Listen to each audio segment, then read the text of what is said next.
Video में चारों वेदों ऋग्वेद, सामवेद, यजुर्वेद और अथर्ववेद पर चर्चा की गई है, जो हिंदू धर्म के सबसे प्राचीन और पूजनीय ग्रंथ हैं। वेदों का परिचय। वेद प्राचीन ग्रंथ हैं जिनमें ज्ञान और बुद्धिमत्ता का अपार भंडार है। इन्हें ऋषियों द्वारा मौखिक रूप से पीढ़ी दर पीढ़ी सौंपा गया और बाद में इन्हें लिपिबद्ध किया गया। वेद शब्द संस्कृत के विद धातु से आया है, जिसका अर्थ है ज्ञान। वेदों को श्रुति भी कहा जाता है, जिसका अर्थ है कि इन्हें ऋषियों ने सुना या प्राप्त किया। 2. अथर्ववेद। इसे प्राचीन काल में अन्य 3 वेदों की तुलना में कम पवित्र माना जाता था और शुरुआती वेदों के संदर्भ में इसका उल्लेख नहीं मिलता। यह दैनिक जीवन, आध्यात्मिक चिकित्सा और टोना टोटका जैसे अनुष्ठानों पर केंद्रित है।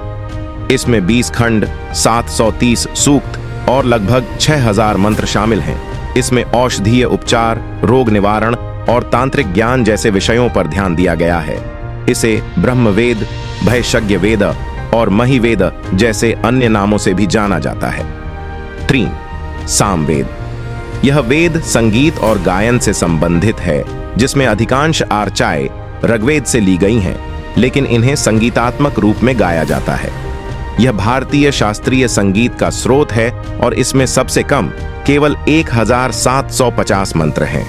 इसे 2 भागों में विभाजित किया गया है, पूर्वार्चिका और उत्तरार्चिका, जिनमें अलग अलग प्रकार के मंत्र हैं और इसका प्रयोग यज्ञों में गायन के लिए किया जाता है।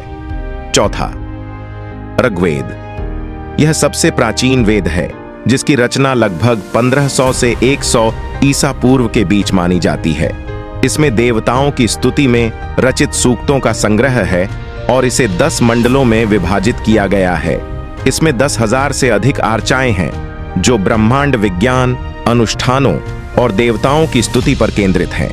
यह प्राचीन भारतीय संस्कृति, राजनीति और आध्यात्मिक चिंतन को समझने का महत्वपूर्ण स्रोत है। 5. यजुर्वेद। यह मुख्य रूप से यज्ञ और अनुष्ठानों के संचालन के लिए गद्य और पद्य मंत्रों का संकलन है।